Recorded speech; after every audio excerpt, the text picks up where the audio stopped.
తీసుకెళ్ళండి.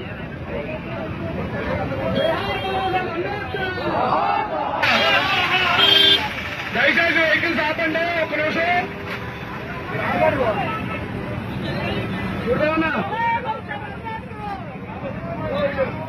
నర్సీపట్నం నియోజకవర్గంలో దళిత మహిళలు, దళితులు అందరూ కలిపి ముక్తకంఠంగా మేమందరం ఈ రోజు నర్సీపట్నం ఎన్టీఆర్ స్టేడియం నుంచి మరి మేము రాసపల్లి వెళ్లి జగన్మోహన్ రెడ్డి గారిని అడ్డుకోవడానికి సిద్ధంగా ఉన్నాము. మరి జగన్మోహన్ రెడ్డి గారు మెడికల్ కాలేజ్ చూపించడానికి వస్తున్నారు, ఓకే.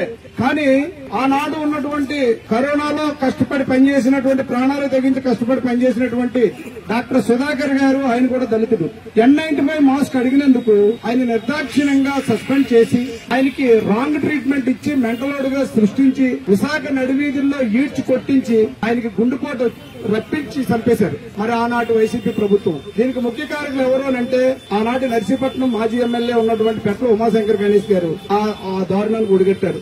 మరి ఈనాడు లేనిపోయిన మెడికల్ కాలేజీని చూపిస్తూ వర్చువల్ గా నర్సీపట్నంలోనే శంకుస్థాపన జరిపించి దళిత సోదరులందరూ కనువిప్పు చేసుకోవాలని మరి జగన్మోహన్ రెడ్డి మీరు కూడా ప్రశ్నించాలి.